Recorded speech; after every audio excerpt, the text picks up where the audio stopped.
Bree Noble, and I run Women of Substance Radio and podcast, as well as the Female Entrepreneur Musician, and I'm the creator of the Female Musician Academy, where I help female musicians create thriving businesses from their music. And I'm not, I love working with female artists, but obviously I love male artists too. And presentations like this are perfect. It doesn't matter what gender you are. This information is going to be really helpful for everybody that's here today. I'm really excited about it because this is stuff that is really near and dear to my heart because I am a radio person and I get a lot of submissions. And so I'm thinking Dee and I are going to be really on the same page with a lot of this stuff, but I'm excited to have him teach you guys what you need to do to create like the perfect recipe for submitting to music pros and actually getting your stuff listened to and getting it accepted, which is what we all want, right? So this is D. Grant Smith. He is a radio host, Appetizer Radio. He's had a lot of radio experience over the years. He also does teaches what he calls growth farming, where he helps people make connections and network and really make important connections with industry pros and curators so that people can get their music out to a wider audience. So Dia, you're going to say a little bit more about what you've done. You've written books, and he prepared a workbook for you guys, which if any of you guys didn't get in the email, I sent you a link to get that workbook. So make sure that you have that on hand. I'm sure he's going to be kind of walking through that a little bit. Yeah. All right. You want me to go ahead and get started? You can go ahead and share your screen whenever you're ready. And I'm going to be hanging out in the chat, you guys, and I'll be looking at the Q&A. So if along the way you have questions, then if they are really super relevant to what we're talking about, I'll throw those in. Otherwise, we do like to save a lot of the Q&A to the end because otherwise it really bogs down the momentum of the presentation. I want to make sure that you guys get all of this juicy information, but please throw the questions in there as they come to you so we don't lose them, or if you have to run or whatever, we get them answered. And we are recording this, so go for it. Awesome. Well, first off, I'm very, very thankful for Bree and her generosity and allowing me to come and really showcase things that I'm very passionate about. My methodology I call growth farming because really everything that we do in life and in music as a business and as people is all about building powerful relationships with others. Our success comes from our ability to build better connections and relationships with other people. And so that's really the thing that drives every single thing that I do. And relationship cultivation, relationship building is a lot more like farming than it is anything else. And so that's where the whole idea of growth farming comes from. Now I like Bree gets tons and tons and tons of emails every single day. And actually right before she and I jumped on this, I had just gone through my email and I had already received about 5 emails from artists that I do not know.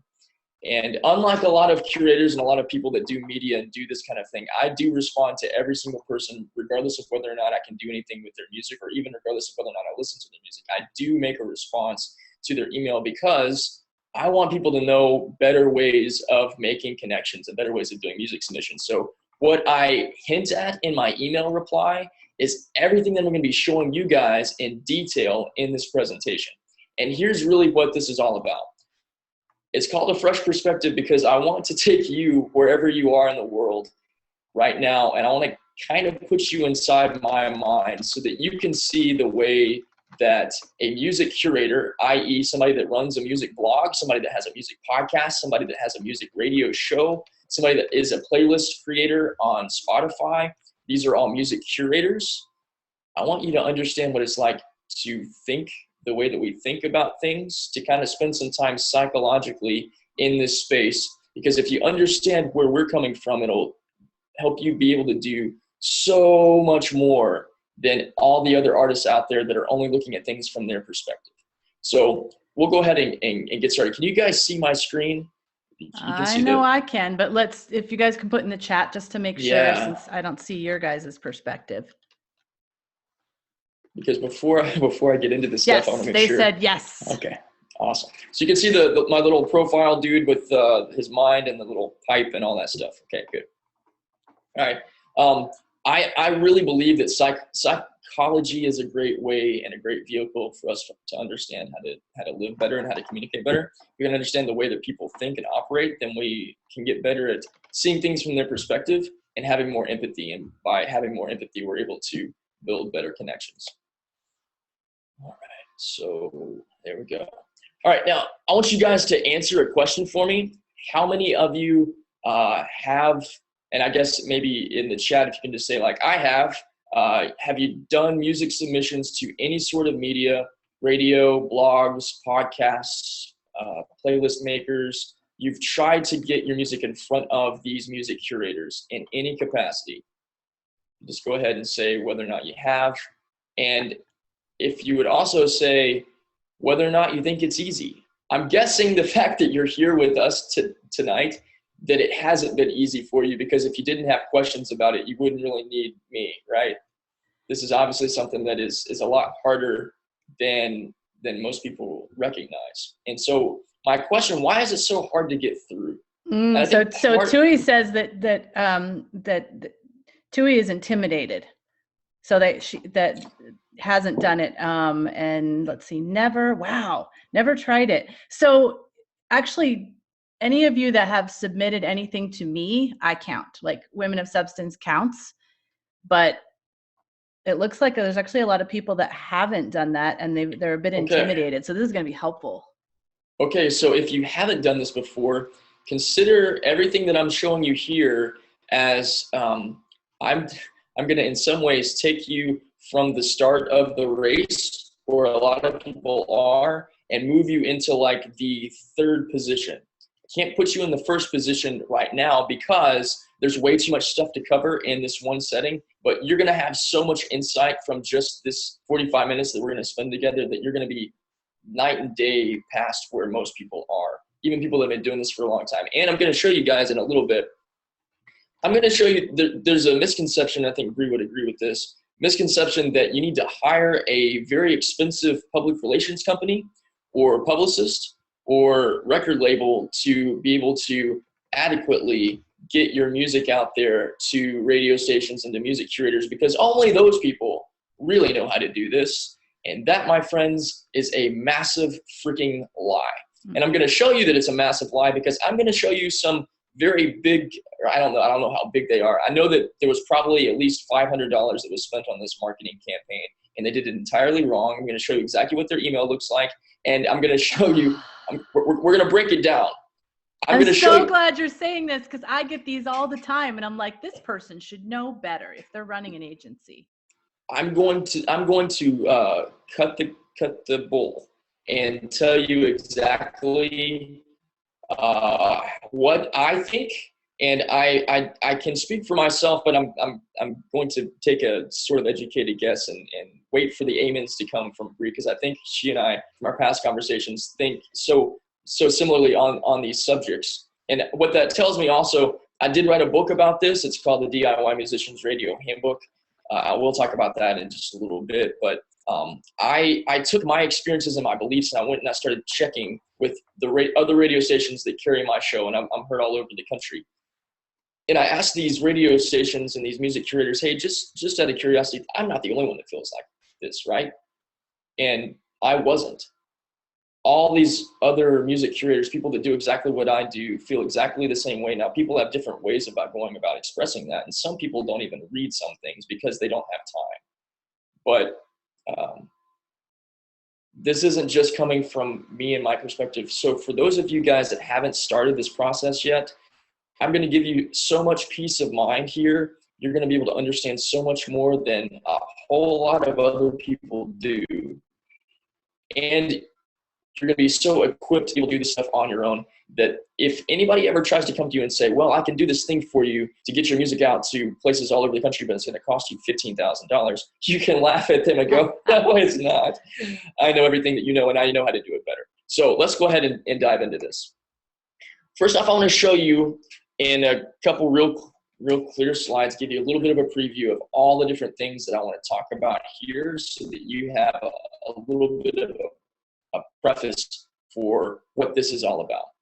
I'm going to show you key plays, and I do think about things in football terminology, so forgive me if you're not a sports fan, but I'm going to show you key plays from my playbook for effective music submissions. Now, once again, music submissions is an opportunity, and I'm going to talk about what it is as an opportunity. It's not just about getting your music heard. There's so much more in this music submission process that you stand to gain other than just getting one review or just getting one song played on a radio station. You can possibly gain so much more. I'm going to give you the plays to make that happen.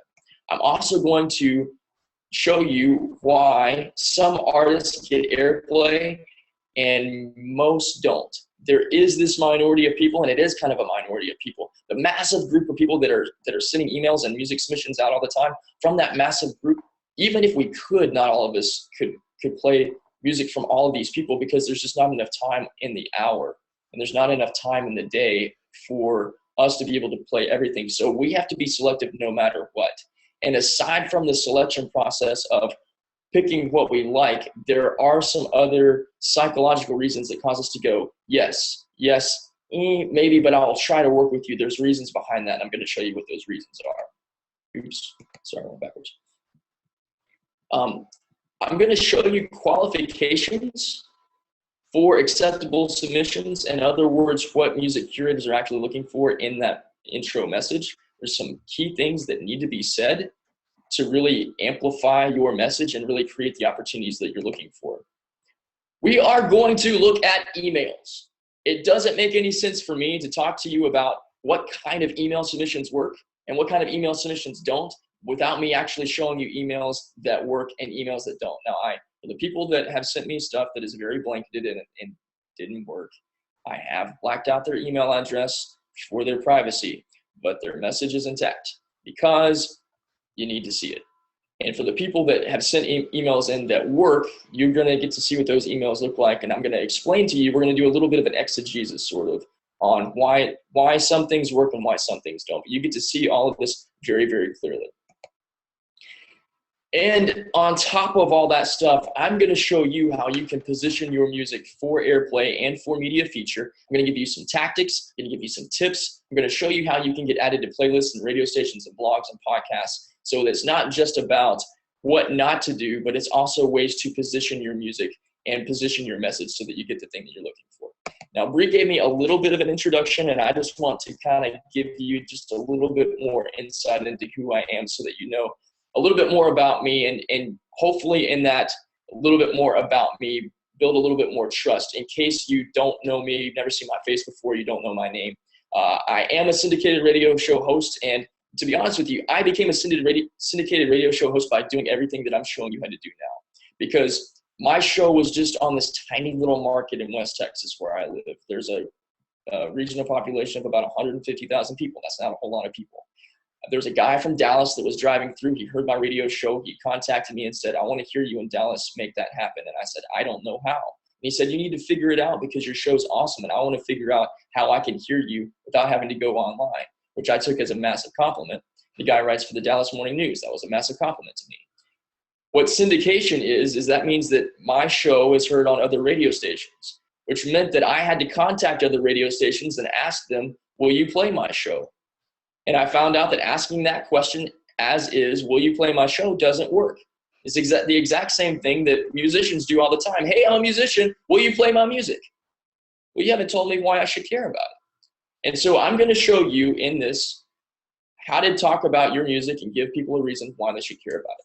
But all of that to say that I got to this place where I am by doing everything that I'm going to show you how to do. I know that it works because it worked for me. And if it worked for me and I'm trying to sell 2 whole hours of radio, it can work for you guys who are just trying to get a 2 to 5 or 6 minute song heard on the.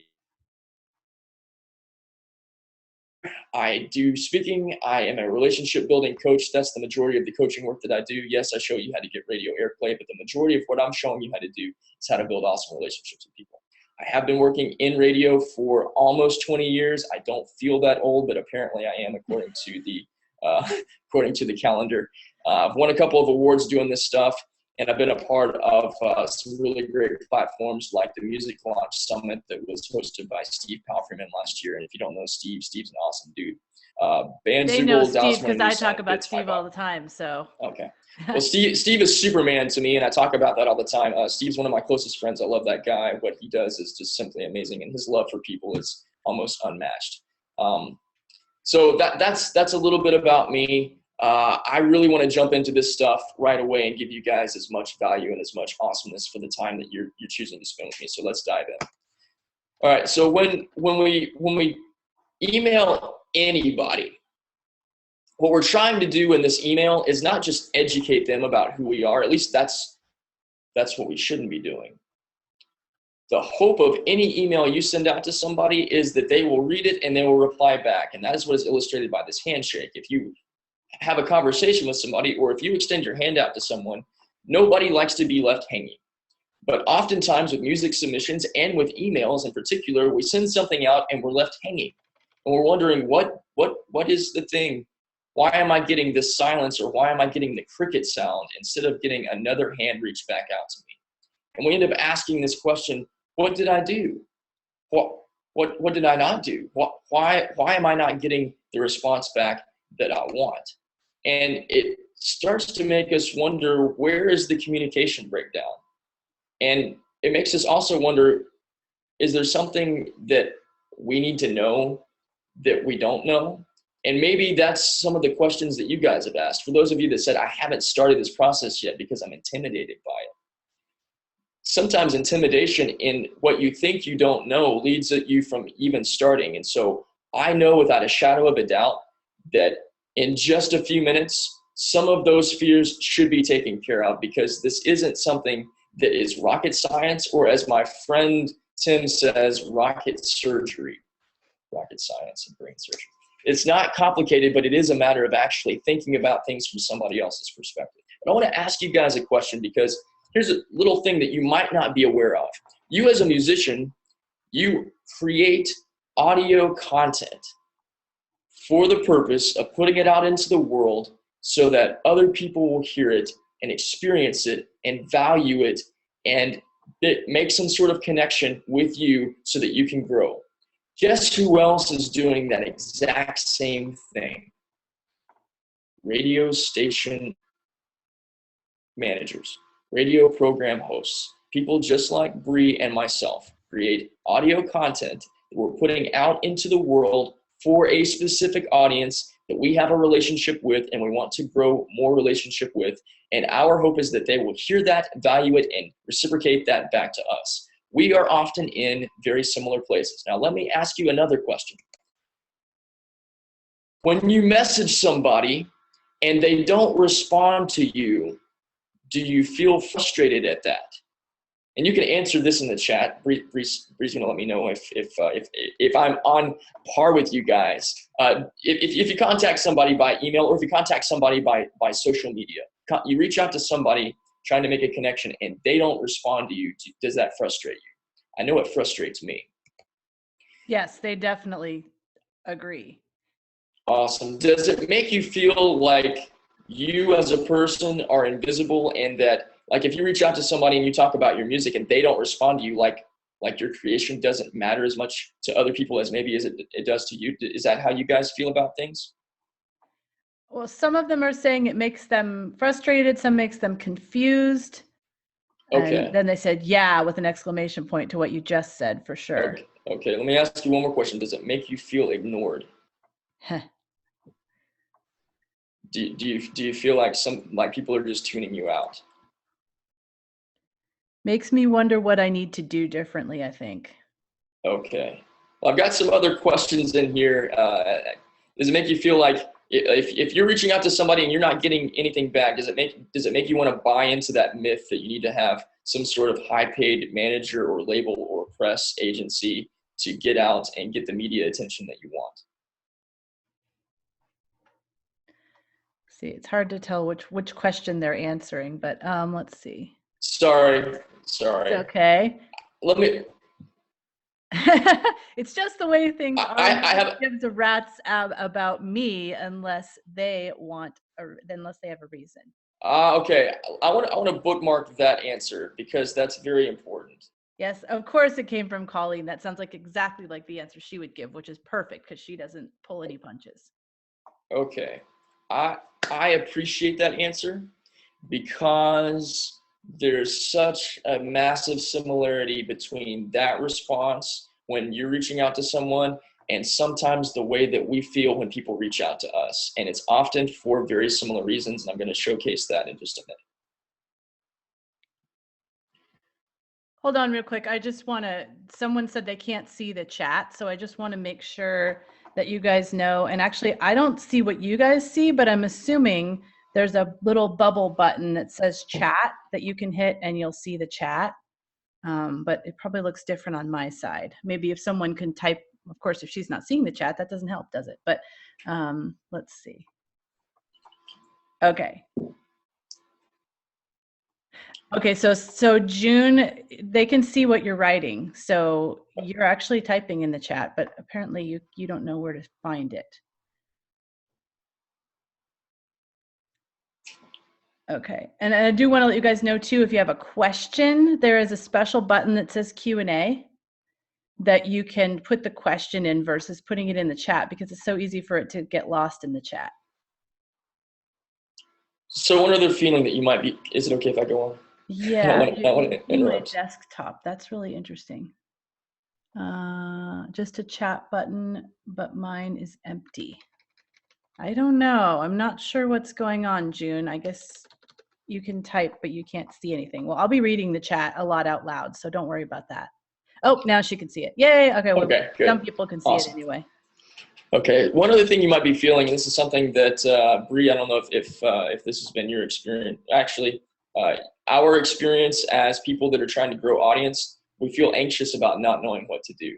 And so if you've reached out to somebody trying to make a connection and they ignore you or they don't respond, anxiety is obviously something that you might experience and that you might feel. And if that's the case, let's look at a couple of examples of why this happens to so many artists. Now, once again, I did say these are actual music submissions that I have received. I have not doctored up some sort of fake, bogus, non-existent, non-real email example for, case study stuff. This is an actual email that I received recently, and I'm just going to show it to you.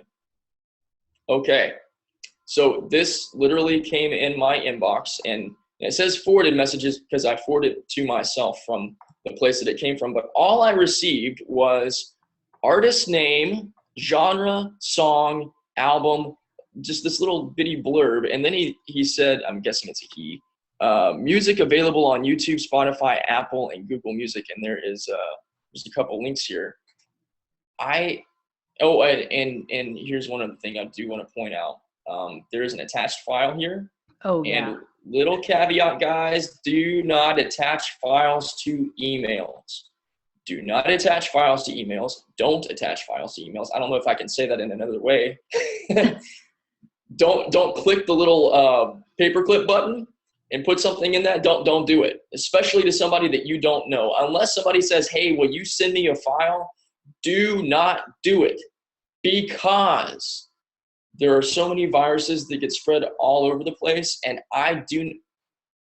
obviously I open emails that have attachments to them, but I don't open the attachment. Here's something that you might not know. Some very good friends of mine that host podcasts, that I've been on their podcast and they've been on mine. We've had conversations about this, and they say if they see an attachment on their email list, before they even click the email to open up, if they see that there's an attachment there, they will not only not open the email, they will flag it for spam and throw it in the spam folder, which means that email now has been flagged for spam and sent through the daisy chain of all the policing things that happens in the spam world. And now this person's email has got a little black smudge on it. And if they keep doing this over and over again, or if they sent that email out to enough people, their emails might not go through to anybody, because that's the way the spam stuff works. If you get flagged for spam enough times, even the people in your contact list don't see your emails, because you won't even know it either. That's yeah. it just disappears into the ether. Yeah. So if you do this practice like this person has done, you run the risk of not even being able to contact people that you know. It's such a dangerous proposition. So up front, this is a no-no not to do. Now I want to ask you guys, what else about this? Actually, I'm gonna put it in a different context, and you guys can answer this question in the chat. Do you have a reason, looking at this email, do you have a reason to care about this? As a music fan, just think about it. You're a music fan. You see something like this. Are you interested in this? Is there a reason that you can think of for why you would want to listen to this? Why you would want to? Can you think of a reason for why you would want to click on any of those links in there? Because I can't. And so part of the psychology here is when we're trying to make a connection with somebody and we're trying to reach out to them by way of email, there needs to be some sort of reason that you're giving somebody for why they should care about you, which means you're trying to strike some sort of emotional chord and intellectual chord. And if you fail to do that, oftentimes that leads to a non-response. And we interpret non-response as, well, they must not like me. But oftentimes it's not that they don't like you, that you just didn't give them a reason for why they should do the thing that you want to do, because they don't know you. You're a stranger. You're this name that they've never heard of before. And now there's all these links that and this is just information. This is almost like if you're watching a video and then suddenly now there's all these little blurbs here, but you have to be watching the video to care enough about what's going on to be able to read this stuff. And that matters. Now I want to point out one other little thing here, and this is going to seem like it's a minor thing, but it's not. And I don't know if you guys can see the actual email copy here. If you can't, I'll read it to you. But underneath the artist name is a little blurb. He did say what genre it is. Now, the genre for this music is hip hop, rap, and urban. Let me tell you why that matters, and let me tell you why I know that this music is not for me. I don't have a hip hop media platform. My radio show does play variety music, but I tried playing the Beastie Boys about 4.5, 5 years ago, and my audience freaked out and was like, don't ever do that again. And it kind of upset me because I'm like, I really like that music. And my audience said, well, that's fine, but we don't. And so I don't make content for me. I make content for my audience. That's what my job is, to serve them, not to serve me. So I don't play this style of music. And out of the 13.5 years of programming that I've been doing, I have one episode that has anything close to this. This person has never heard my radio show before. And I know that because of the way that this was sent to me and the fact that that genre doesn't match with any of my other programming. So if you haven't heard my radio show, then you don't really know who I am. And there's not really, again, this is a care thing. There's not really a reason here for me to engage with what this is. I want to move on real fast and show you one more example. All right, now let's look at things from a more comprehensive standpoint. So what we have up here, the dead astronaut, looking glass, Albion, this is the subject line. You guys notice anything in that subject line that I should be paying attention to? Because I don't. Now, when we get down into the actual meat and potatoes of this, here's something else that is a big fat no-no. And I mentioned when we first jumped on this webinar that I was going through my emails about 30 minutes before I jumped in here, and I had essentially 5 blanket emails that were sent to me from artists. Now, one of them did exactly what this guy did. Notice here it says, to BCC me. Oh, Lord. Do not send an email by BCC. Why? Because I know, just like Bree knows, that this isn't intended for me. This is intended for everybody. Now, who's everybody? I don't know. But you obviously don't want to connect with me. You want to connect with anybody. And last time I checked, I'm not anybody. I have a name, and it's D. Grant. And if you want to connect with me, you can send me an email that says, hello, D. Grant, not hello, nobody, which is what the email says. And then he goes into his deal. My name is James. I'm a musician. I'm releasing my album in February. Wanted to ask if you would consider giving it a mention or a review. Here's a link to download the promo. And then he gives me some insight into the music, and he tells me about all the great things that it is. And then he says, calls it stunning, idiosyncratic artwork and some other things, and then he signs off and he's got some information. Now that's fine. I'm glad that he's proud of his work and he's given me some links and whatnot, but he's not talking to me because there's nothing in here that says anything about me. Now this is going to sound like, well, DeGrant, why are you saying that like he needs to talk to you? Well, he wants me to reply to him, right? He wants me to click this link right here and listen to it and give him what?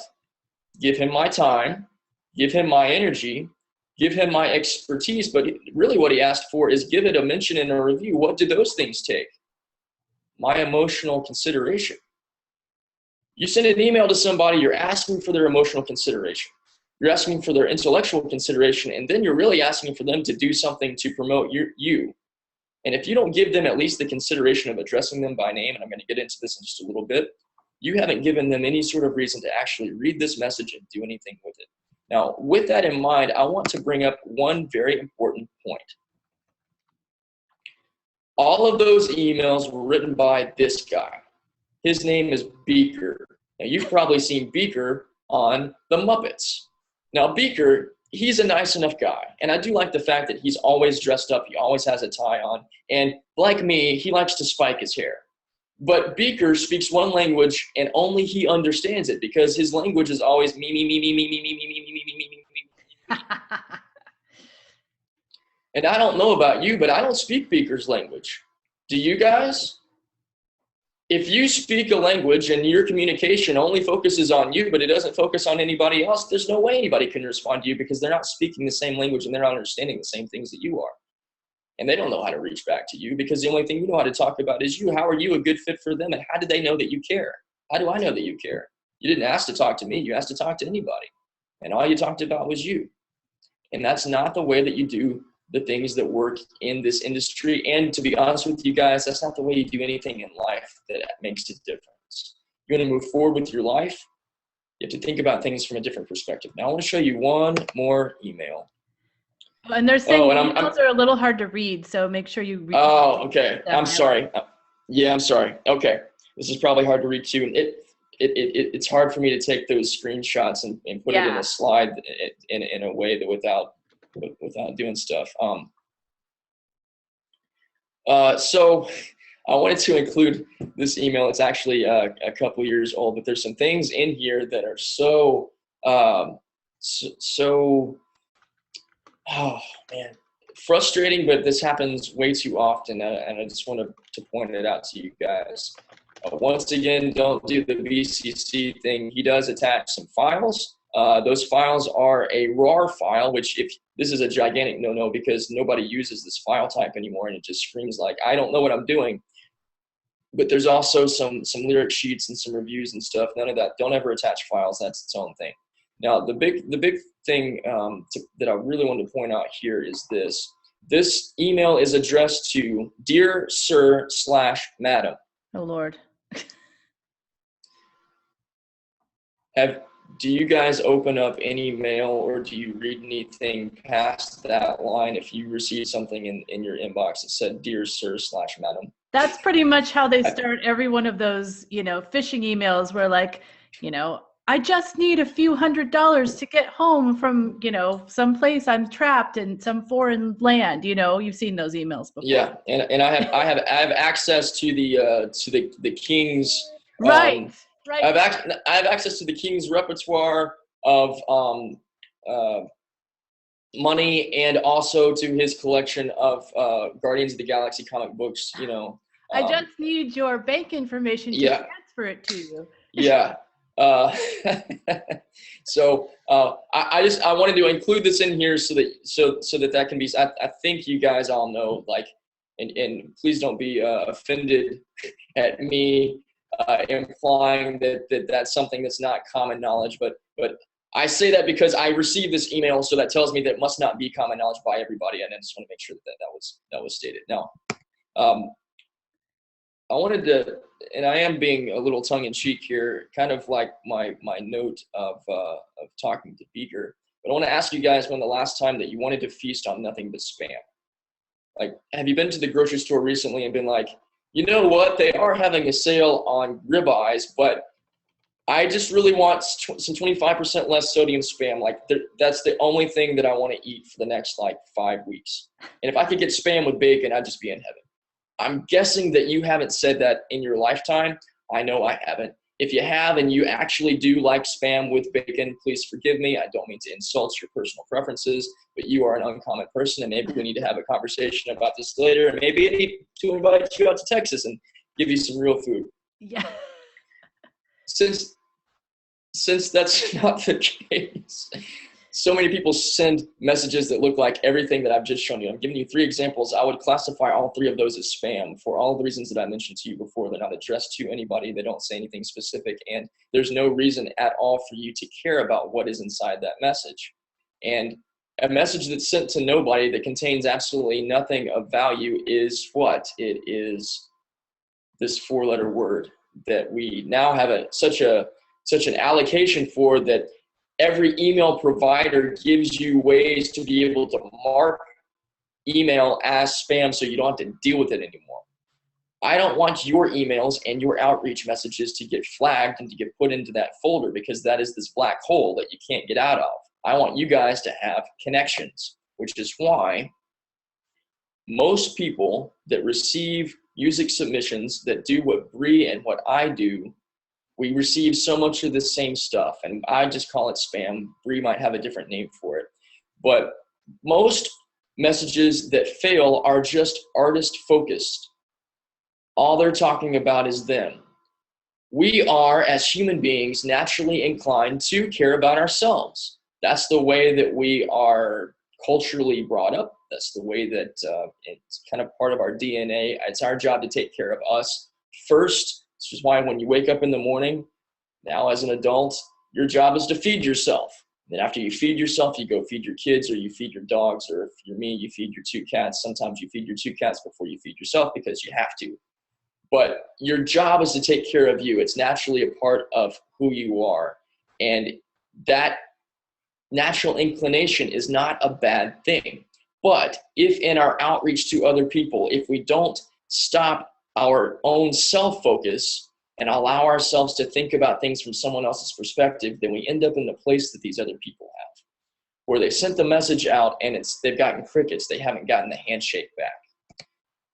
There's a very powerful leader who tragically, I say tragically, he was a very old man at the time. He died in 1975. He lived a long, full life. His name's Dale Carnegie. He wrote a seminal book called How to Win Friends and Influence People. And if you have not read this book, I ask right now, if you're taking notes in any way, shape, or form on the worksheet or on your computer, or if you've got a notepad or whatever, make a little asterisk, make a little highlight point, but write, must read How to Win Friends and Influence People. And that's just a massive piece of encouragement from me to you. That book changed my life. I have become a more influential person from having read this book, but not only that, I've become a better human being from having read that, because I think about things differently. Think about how other people feel about things. I think about what it matters to them. Now, in my book, which is the DIY Musician's Radio Handbook, and I'll tell you guys about how you can get a copy of it here in a little bit, but I quote Dale all the time because he says some very powerful things. But this quote is something that has stuck with me since the first time I read it, and something that I end up saying in some speech or presentation or conversation at least once or twice a week. And it is this: it's gospel truth. You make more friends in 2 months by showing an interest in other people than you can in 2 years trying to get other people interested in you. My illustrations here with these emails are case in point for that, because every single one of those emails was an attempt for somebody to get me interested in them. Whereas if they would have started from a different perspective and said, okay, what matters to the person that I'm trying to reach out to? And how can I take what matters to them and take what matters to me and put those 2 things together? Because that's actually how we're going to be able to move forward together and get the thing that we want, so that we can get on the same page. Totally agree. And I want to throw something in there too. And I hope you guys don't take this in a really mean way. But the thing I experience is that artists think that people like Dee and I owe them something because they've invested a ton of money in this album, and they went through hell, and they went through 3 different producers, and, you know, they've got through this whole thing. And now they think, well, you know, now I'm owed this exposure. And they're coming at it from that perspective, like, the world is waiting for my album to show up, and here it is. And all I need to do is tell you that it's here because you're feeling all the backstory that I'm feeling, and I know that you're just going to want to play it because I'm owed that. And that's where a lot of artists are coming at it from when they approach me, when they try to directly submit to me, and I can feel that from them. Amen and amen and amen. Yeah. Oh man. Yes. 120,000% yes. That happens all the time. Now, and there's one other thing, and I don't mean to be rude in this, in my statement, and it could come across that way. I just mentioned that my show doesn't play hip hop. I love hip hop. One of my favorite hip hop artists is DMX, and in his massive song that everybody's heard, X Gon' Give It To You, he says, I don't remember the specific line, but it is the second verse. He says, everywhere I go, people have their hands reached out wanting something from me. But he says, I ain't got it, so you can't get it. Let's leave it at that, because I ain't with it. And most of what I get from artists that do this stuff and they expect that they're owed something, they want me to scratch their back right away. I'm reaching out to you. Give me a review. Give me a mention. Give me. They don't know my name. They don't know my show's name, but they want me to give them something for free out of the things that I've built for myself. And that kind of selfishness leads to a lot of silence. And actually, in some ways, since what everything that we do in our communication is relationship driven in some form or fashion, if you reach out to somebody and you got your hand out and you're wanting something from them and demanding something from them, that turns people away, and it potentially burns bridges, which is a negative result to actions that are taken. And so it's something to be aware of. I don't think that any of you guys have that attitude. I want to trust that the law of attraction would work, that you have a loving and giving and kind heart, because I know Bree has a loving, giving, and kind heart, and I have a loving and giving and kind heart. And so the people that are in this group probably have loving and giving and kind hearts. But I say all that to be aware that the way that you communicate with somebody can give them the impression that maybe you are somebody that's just trying to get, instead of somebody that wants to participate in a collaborative effort together. Winning music submissions and growth is not difficult psychology. You don't have to now go to your college, your local college in your town or online and take a psychological course, because I hope what you haven't heard is D. Grant says I need to understand psychology. So I need to go now understand how all psychology works so that I can figure out how to do music submissions and relationship building in music. No, you don't have to do that. It's actually a whole lot easier. Basic human psychology says this: if you start with the focus on the person that you want to connect with, they will naturally be drawn to you. What does that look like? I'll give you 3 tips on how you can break the ice with strangers through your email. Now remember, if you're contacting somebody that you have never had a conversation with before, or you haven't had any interaction with them before, they are a stranger, which means that you are a stranger. And I want to just kind of play on the stranger note for a minute. When I was a little kid, my mom said you can go outside and play with your friends. If the ice cream man comes, you can go get ice cream with your friends, but you can't go by yourself. And if a stranger tries to talk to you, you go in a different direction, because you don't know the stranger and you don't know what it is that they want. Now, I was a little kid then, and we were different when we were adults, but we have a natural inclination to not necessarily listen with the same set of ears to what a stranger has to say than we do with what a friend has to say. And so when we're emailing people, trying to get their attention and trying to get them to care about us, we want to convert them from being a stranger into being somebody that knows us and likes us and cares about us, Because if we know, like, and care about somebody, when they tell us about what they do, that matters. So how you do that in these 3 simple tips. Number 1, show, don't tell. Meaning, you show that you know who they are, and that you know who they are matters to you, and you give them a reason why, and you tell them that because who they are that you recognize and what they do that you recognize matters to you, there's an opportunity that you see for how you guys can do something together. And which leads us to the 3rd tip. That's a personal experience. Use somebody's name. I mentioned earlier that when somebody sent me, one of the guys that sent me an email just addressed me as hello. Hello, D. Grant, or hello, Mr. Smith, or hello, guy that does the appetizer. There's any number of ways they could have been addressed. It's with nothing addressed, there wasn't that emotional connection. There's another quote by Mr. Dale Carnegie in his book. He says, the first name is the most important word in any language. And that is entirely true. Because when somebody calls you by name, they're talking to you specifically, and now they have your attention. Which is why, when you send out an email, call somebody by name. And if you're already thinking, well, how do I figure out what their name is? What if all I have is their email address? If all you have is their email address, you've just got the first piece of the puzzle. But the first piece of the puzzle isn't the puzzle. It's the first piece. Research is going to be your best friend. And by research, I mean all you have to do is go to a website, go to a social media channel, see what their name is, write that down. Know what their show is or what their platform is, write that down. Spend a little bit of time caring about who they are. Because if you want them to care about who you are, give the thing that you want to receive. Start with the thing that you want and address that. Names matter, so use them. And make sure that you spell them right. Do your research, because I can tell you how many times I've gotten, hey, Bree, B-R-I-E. And I'm like, you don't know me, clearly. My name is not spelled like cheese. I'm so glad you said that, because I want to say that so much, but I'm like, I'm going to come across as this guy that's just too nitpicky, and I'm not trying to be. So my name... It's clear that they didn't do their research if they do that, even if they don't know me.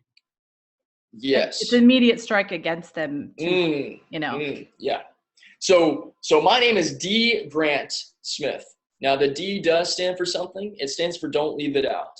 Because oftentimes I get, Dear Grant, and I'm like, that's not my freaking name. My email address is D. Grant Smith. My website is D. Grant Smith. I'm going to be particular about my name, just like Bree's going to be particular about her name, and you're going to be particular about your name, because your name is the most important word in your language. And there's a good reason for that. So be personal in your outreach, get their name, and spell it right. Also, one other very important name, the name of the platform that this person works with. If you just use their name, it can seem like you got their information from a list, but you don't really know anything about who they are, and you've just taken this blanket email and slapped it on there trying to get something.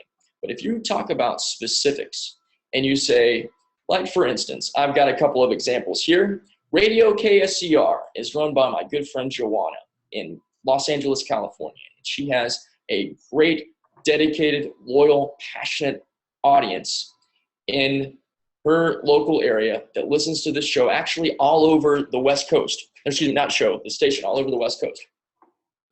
I've had people contact me from listening to her station. If you're going to reach out to Joanna, you're going to reach out and say, Dear Joanna, or Hey Joanna, I've been listening to Radio KSCR for the past 2 weeks, and I love what you guys are doing. I love the music you're playing, and you might list a couple of the shows or a couple of the songs that you had heard. Because when you mention that specifically, you're telling her that yes, you are a listener, and yes, you do know about who you're talking to and why, and yes, it does matter to you. You are showing that you know this about them, and that that they have made an emotional connection with you, and that what they do and who they are matter to you. So now, because of that, inherently, the fact that you're talking with them matters to them. It's a reciprocal connection. It's like attracting like. It's you giving the thing that you want to receive. It's you being the change in the world that you want to experience. And by doing this, you're setting the stage for the thing that you want, which is the relationship connection to take place. And every single time you do that, does it work perfectly? No.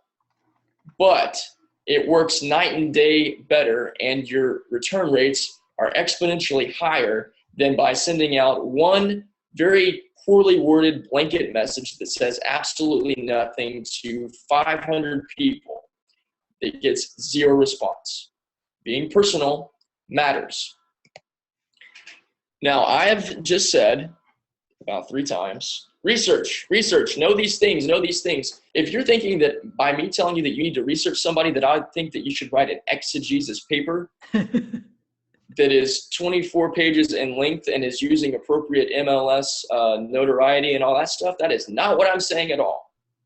I'm saying spend about 5 to 10 minutes taking the time to actually know a little bit about the platform that you're reaching out to and the person behind it, because you want them to care about you. If you spend just a little bit of time caring about them and allowing yourself to have an emotional connection. Because here's the thing, if all you get is an email address and a name, but you don't know anything about that platform and you don't have a reason to care, but you're going to pretend like you do in order to get something, that disingenuous nature behind that doesn't take you where you want to go. If you get the thing that you want, which is the relationship connection, and they start asking you questions, you're going to have to do some things that you might not want to do, which is say some things that you don't necessarily know because you didn't spend any time actually listening or reading or caring. But when you have those experiences, you know exactly what it is that you want to say because you have a reference point to go back to. And by giving somebody else a little bit of care, you're giving them the thing that you want to receive. That's actually a Gandhi principle, and obviously it worked fairly well for him because we know his name. So just keep that in mind. When you show that you know who somebody is and you tell them why it is that you want to connect with them, it communicates something that's very important, and you probably hear this a whole lot in other webinars and other seminars and other teaching platforms. That word is value. You're communicating value. You're communicating to somebody that you value them. We are hardwired as human beings to value people who value us. It is a naturally reciprocal way that we are wired as people. If you value somebody and you communicate to them that who they are matters, and you've identified this person by name, what it is that they do, and that what it is that they do and who they are matter to you, psychologically, they suddenly think about you in a different light. That's the way that this works. Now, this is the power of empathy. Now, I've mentioned Steve Palfreyman's name, and so has Bree Noble. Empathy is one of Steve's big things. If you take the time to care about somebody else and think about things from their shoes, you have a greater opportunity and chance to win over to their side and to get them to care about you the way that you want them to care about you. Now, I've just told you some things that you might already be thinking, well, man, D. Grant, this is going to take me a little bit of time. I don't know if I don't know if I have the time to do all this stuff. Why don't, you know what? There are people that do this relationship thing. Why don't I just hire a publicist to do all this work? And if that's the way you want to think about it, I'm just going to encourage you to press pause on that thought, because your ability to build relationships with other people is going to determine how successful you are in your life and in your business.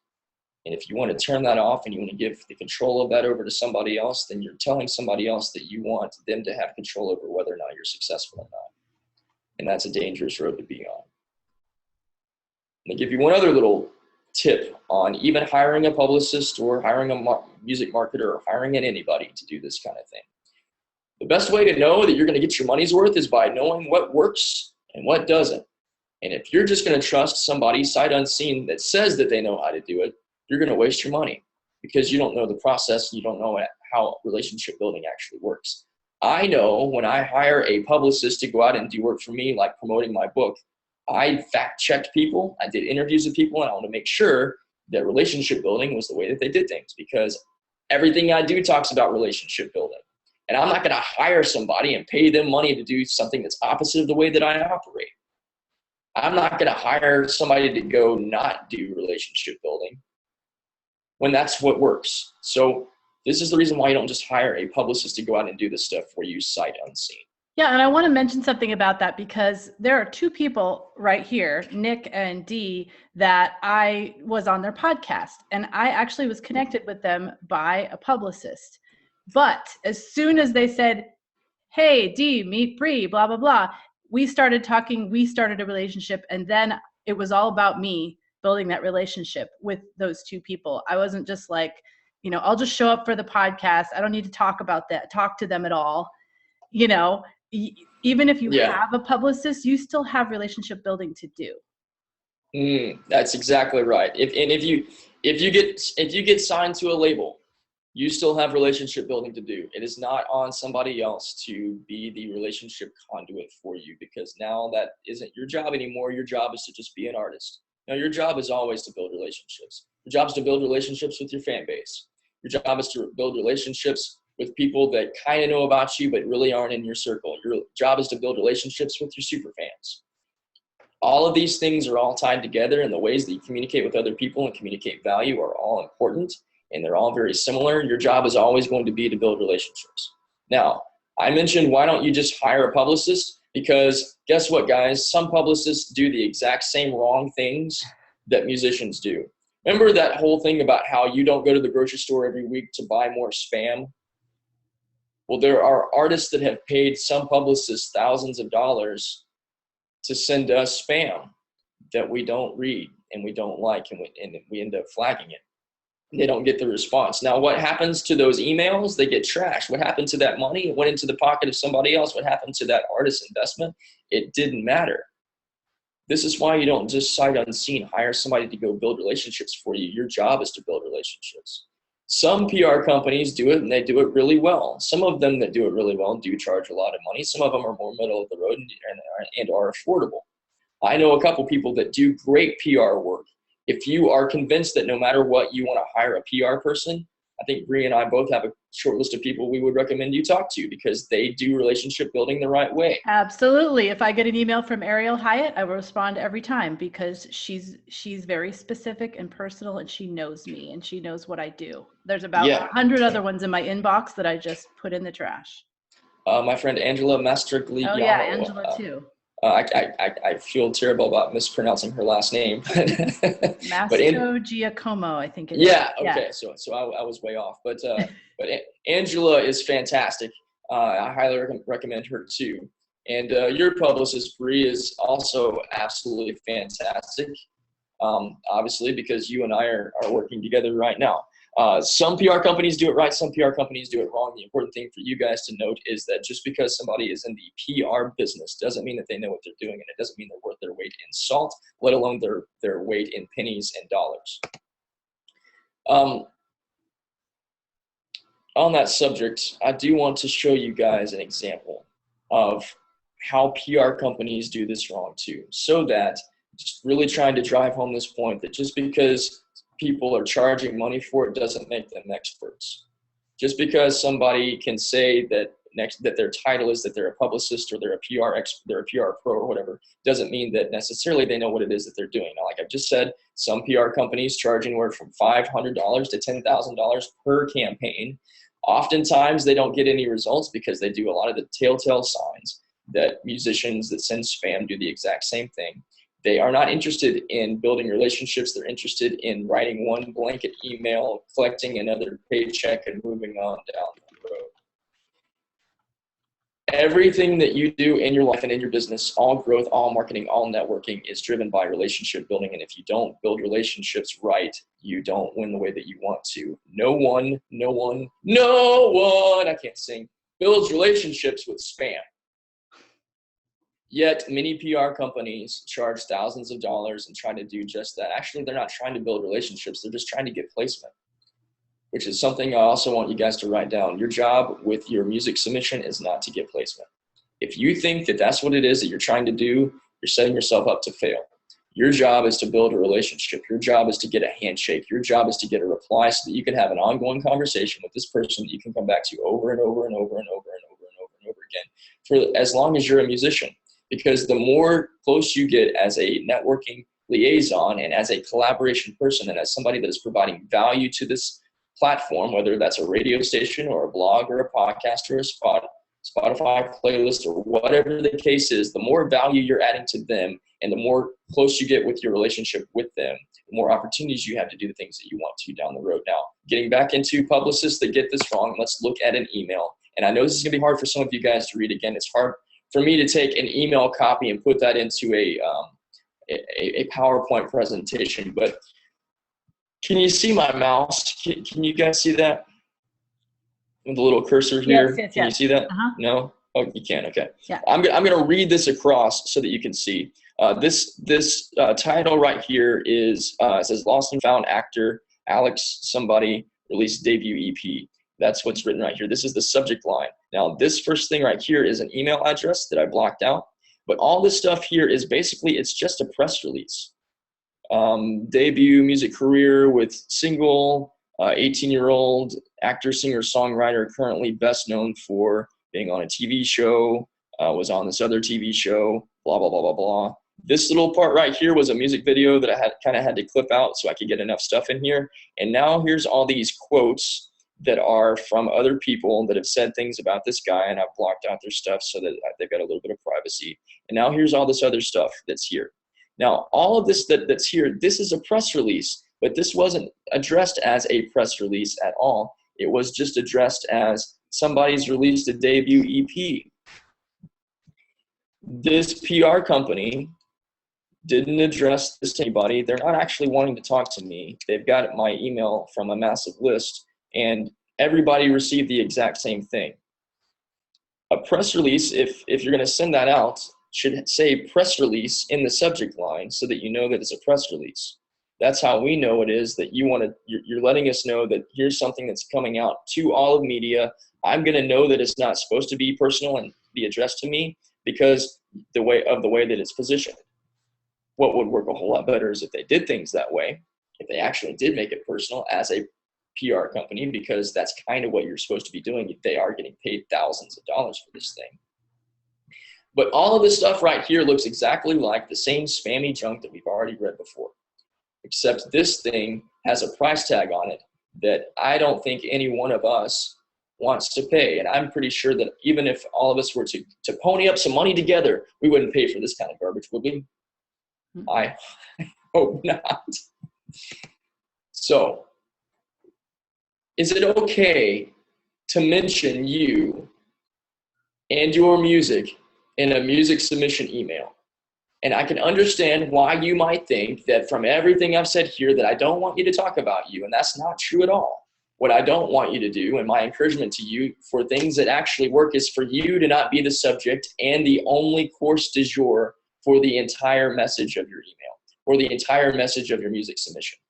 Yes, of course you're going to talk about yourself. You are a person that is contacting somebody else. But here's the thing, your intention is to start a conversation and to make a new friend. If you start with the mindset of, I'm sending this music submission because I want this person that I've taken the time to read their blog and see the ways that they talk about artists, and I want them to talk about my music that way because I can tell that what they do is really passion driven. And not only did they write this cool review, but they had an experience with it and these songs actually connected with them, and I know it means something to them. I want my stuff to mean something to them too. The intention behind what you do is to make a connection, build a relationship, start a new dialogue, make a new friend. When that's your intention, you will structure the way that you do things differently than all the stuff we've read before. Now, let me show you an example of that. You guys probably can't read this email because, once again, PowerPoint isn't nice to me. But I'm going to read this email to you. The subject line says this: album review submission for the Appetizer Radio Show blog. Who is specifically named in here? My platform. He actually wants to talk to me. Oh, he has my attention. I'm clicked the email. It's now open. Here we go. Hello, D. Grant Smith. Oh, he's talking to me. He's talking to a specific person. He has my attention. I know he wants to be on my blog, but he knows my name. Now I care because I have reason to. My name is Quinn Hedges, and I'm a singer-songwriter based out of Sacramento, California. I received your contact from the 2017 Indie Bible. After close to 3 years of hard work, I've recently released my 4th studio album. Throughout the recording of this album, I was fortunate enough to work with some world-class talent that he names. I would absolutely be honored if you would give my album a listen for your thoughts or review. If you would like a hard copy of the album, please let me know where I can send you a copy and I'll have it mailed to you ASAP. If you want to stream it, click here. Also, I've got a video. Thank you for your time. I truly hope to hear back from you. Signed, Quinn. Let me tell you what the results of this email were. I've now been in conversation with Quinn about 8 times.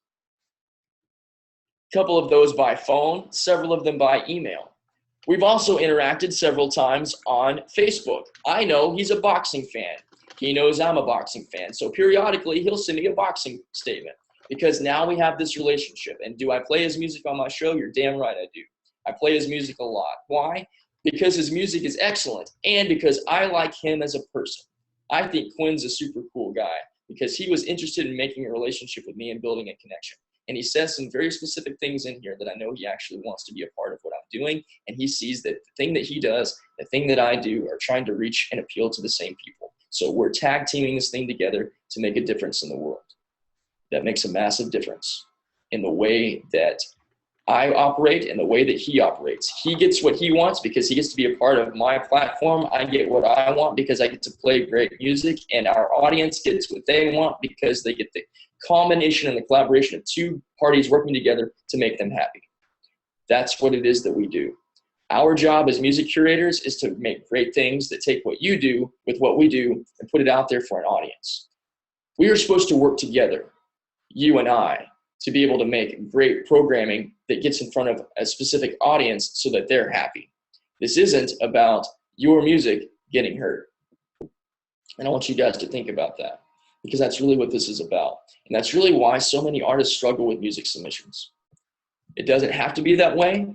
This is the way that it is. So, music curator psychology is actually super easy, and you don't have to go to any college to understand it.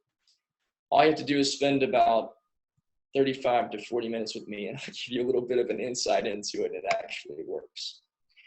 You create winning submissions, and you get airplay and media attention by doing things differently. It's what I call being uncommon. I spent about 2 years in an amateur boxing ring to overcome some personal fears of mine, and my boxing coach said 3 things to me that made a difference in my life. He said, be solid, be first, and be uncommon. The common road is to do all the things that I've shown you that are super spammy and non-appealing at all. The uncommon road is to do things differently, to make relationship building your focus, make connection the thing that you're actually trying to do, and learn how to really build solid connections with other people. Now, everything that I've just shown you how to do is the start. It's a mindset shift.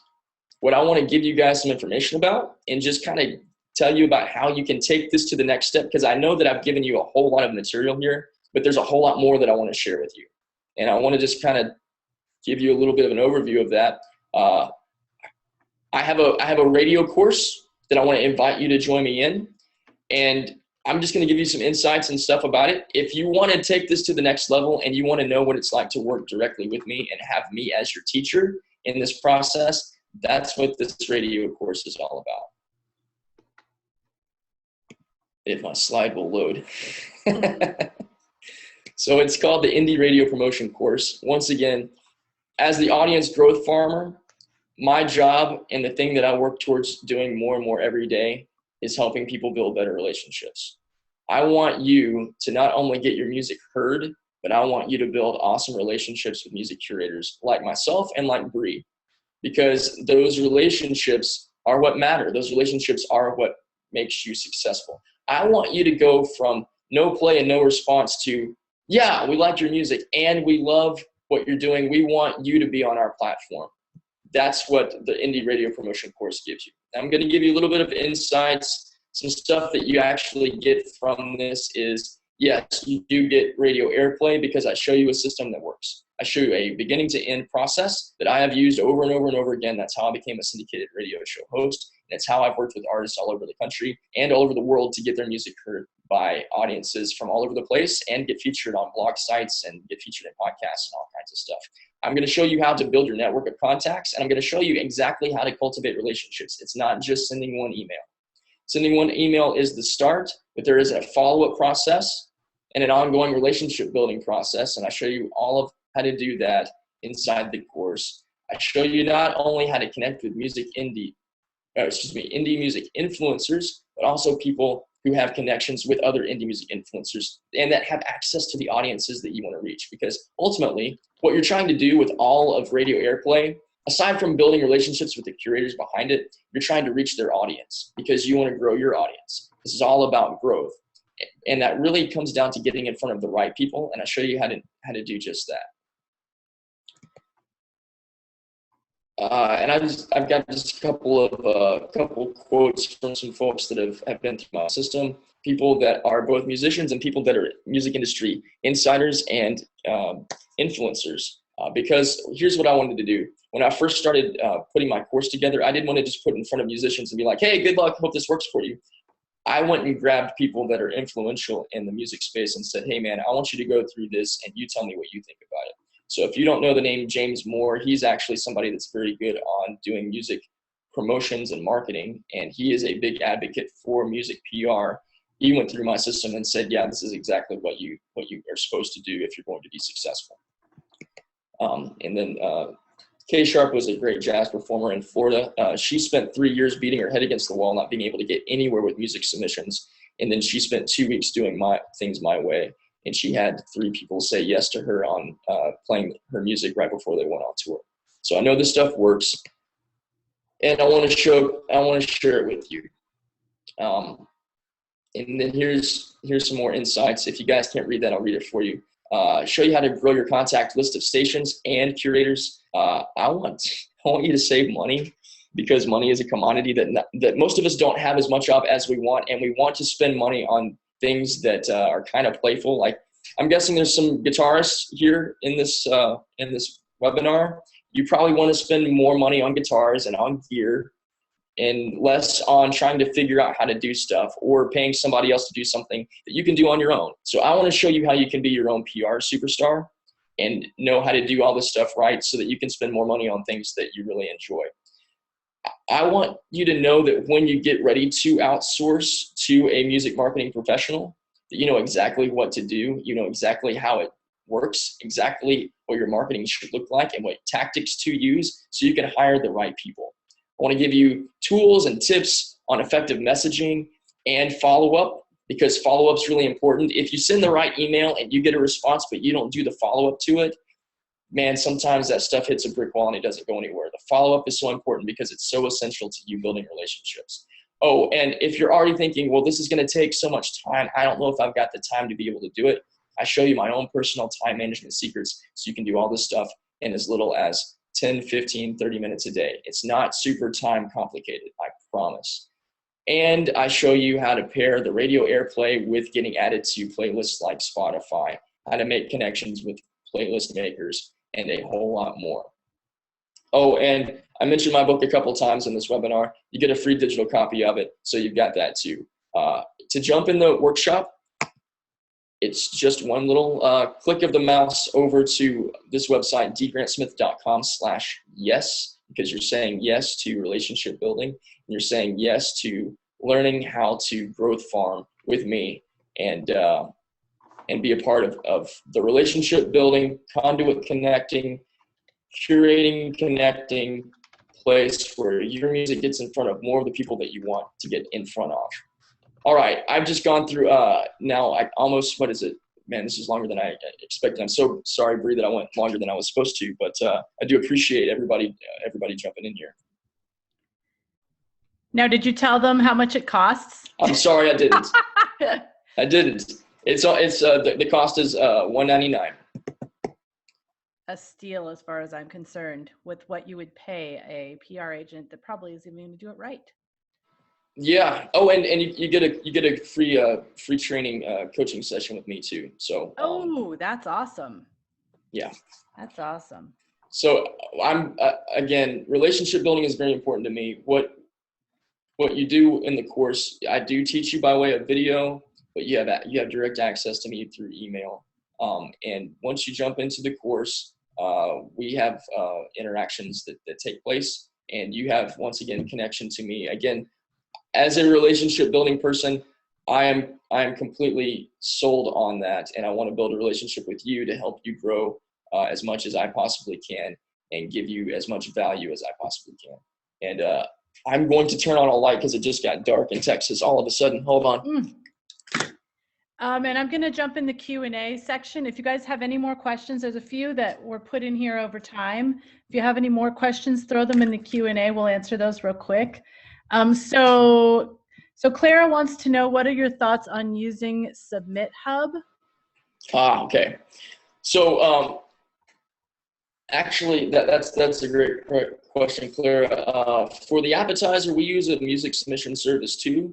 I'm not as familiar with Submit Hub as a platform. We use musicsubmit.com. I also use another submission platform called Fluence.io. I use them too. I think Submit Hub is more focused on bloggers. Okay. Now, I will tell you this. I do think that those submission platforms are very useful, and I do think that they are worth the money if you do it right. Because again, what you're paying for is for somebody's time and their expertise and for their consideration. It's not a pay-to-play sort of thing. I break down inside the course, and I also break it down inside the book too, that any sort of payola deal where somebody asks you for money for them to put you on their thing, run away from that and actually flag them. I don't know exactly how to report that stuff to the right people, but those people are, I'm going to call them evil. I don't know if that's necessarily the right way to say it. What they're doing is illegal and it's unethical, and it harms you because it's basically like a prostitution for airplay, and it's wrong. That's not the way that this thing works. Yeah, so that's not what these paid music submission platforms are. It's a different thing.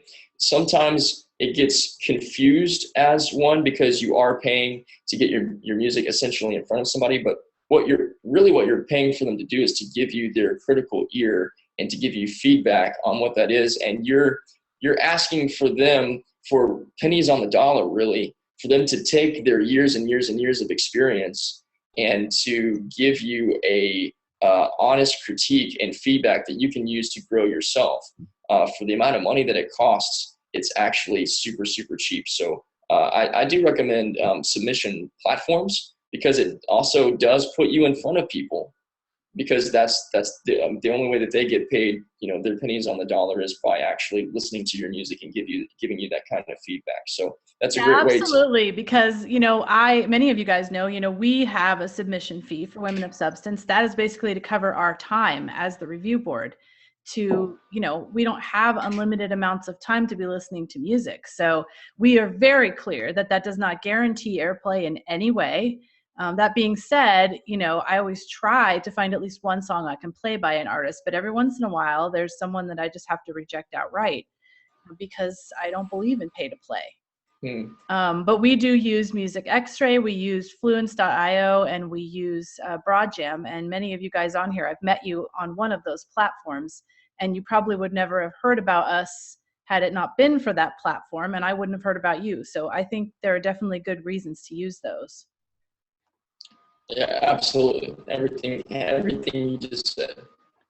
Okay, so let me look at okay. Go ahead. Can you see the questions? Yeah, I can. Artists PR that approach indie artists all the time about submitting music so that they can represent them and send it. Okay. Man, you know what? I love you guys, so I'm gonna give you my honest 2 cents.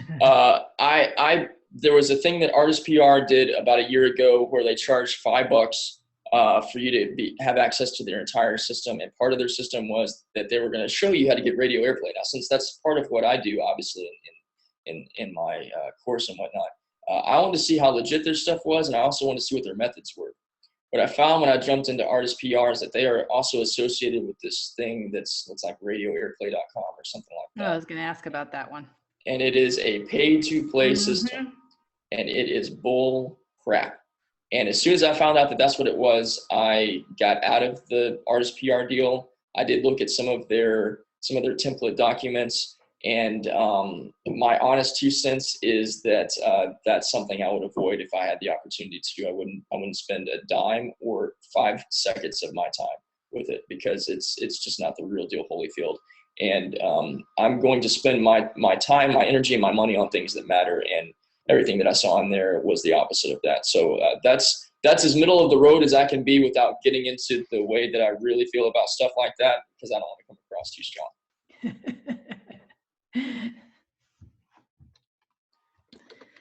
Oops.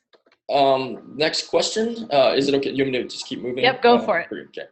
So Clara also asked, should we call the curator by their first, last, or full name in the first email? I think that's going to depend on how personable you want to be. For me, I just call people by their first name. If they want me to call them by something different, or if you're confused about how they want to be addressed, asking that question is a great way to also extend your hand and create a dialogue. There are people that don't know whether or not I want to be D or D Grant or Grant or whatever, and so they'll call me one thing and then they'll say in the line like, "Hey, I just want to get this right. How do you prefer to be called?" And then now, in a way, I've got to reply to the email because I've got to answer that question. And just asking a simple question like that can be a great way to start a conversation. But if it's me, I just address them by their first name. Florence. Ooh, we both get to answer this one, Bree. Okay, I'm ready. What are both of your thoughts on using DMDs to submit music to radio stations? When you say DMD, what are you referring to? Direct message.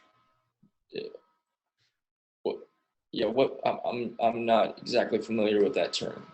Me either. You're gonna have to elaborate. By the way, there was a question. How long is this deal available for? Because this is a special deal for my audience, right? And it doesn't last forever, correct? No, it doesn't. I want to say let's go for the next. Let's go till Wednesday. Wednesday at this time. Next Wednesday, or tomorrow? Yeah. Okay. Oh no. How about this? How about to the end of the week? Yeah. So let's go Monday. Sure. Okay. Because for any of you guys still here, we are doing this again tomorrow on Facebook Live on my Indie Interactive show. So if you want to come and participate again, it's going to be just another, replay of this. But I wanted to make sure that, more people that couldn't come, like from other countries that couldn't come at this time because it's the middle of the night, that they would have an opportunity. So we're going to be doing that live on Facebook tomorrow. And then we should be able to get a replay of this out on Thursday. So we'll give you some time to go through this and think about it. And then by Monday, the offer will close. Yeah. Yeah. The hard sales stuff is not my bag. So I appreciate you asking about the deadline. Digital music distribution is DMDS. Oh, DMDS. Okay, so I've actually used DMDS before, but truthfully, like now I get so many submissions directly through our review board, I don't even have time to go through DMDS anymore. But in the old days, I did. Okay, I want to say that there was a DMDS that I used at the old radio station I used to work at, but I don't use it now, so that might be kind of an easier way to say this. I would get like 8 notifications every morning in my email that I had some new thing in there, and honestly, I didn't read any of them because it's kind of like when Facebook tells you or Twitter tells you every single time that somebody has tagged you on a post.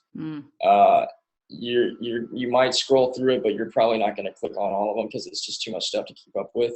So again, I click on the ones that are people that I know. Like if you tag me, or like I was on Bridge the Atlantic today, so I looked, oh, they tagged me, so I'm going to retweet that, you know, but not like people I don't know. So on that note, if it's okay for me to say this, Bree, since you know, again, relationship building being what it is, I want to connect with you guys outside of here. So I'm going to give you what my social media contact is. Can I do that? Is that okay? Yeah.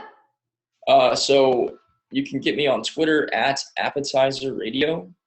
I'm also at D Grant Smith, but I respond to Appetizer Radio more. And then on Facebook at the D Grant Smith. The. Well, because the other one's my personal one, and yeah, I know. I hate when that happens. Yeah, and then anytime you want to. I've got a once a week newsletter that I send out that I tell kind of some more personal sides and perspectives of things, and you can always connect with me at my website, which is dgrantsmith.com. Awesome. So are there any more questions in the question box? What did you scrolling here? Can I ask a question to the attendees? Is that okay? Yeah. What did you guys think from everything that I shared here with you today? Like for you guys that haven't started music submission because you were nervous about it, or you didn't know where to begin, or you just had some hesitations, like, do you feel better about that process now? Does it not feel as confusing or not feel as scary? Yes, feel better. Awesome. This has been great.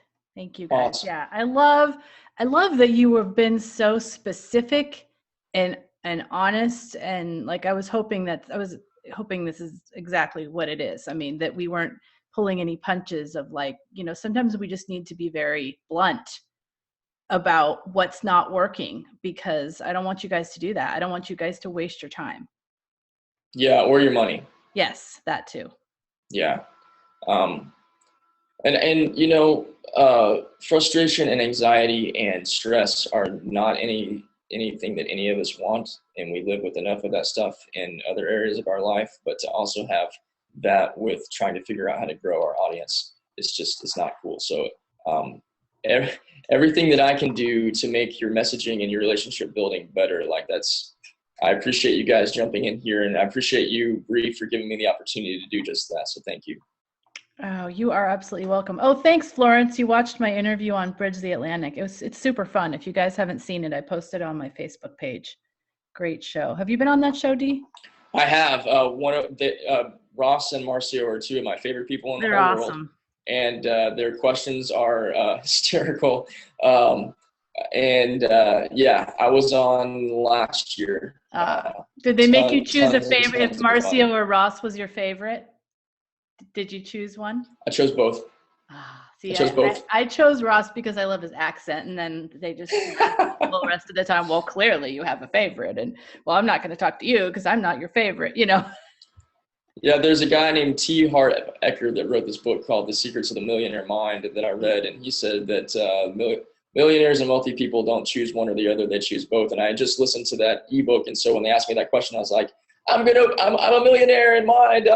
I picked both of you guys. That's funny. Yeah, it's a great show. You guys should all follow that show. They've got great guests.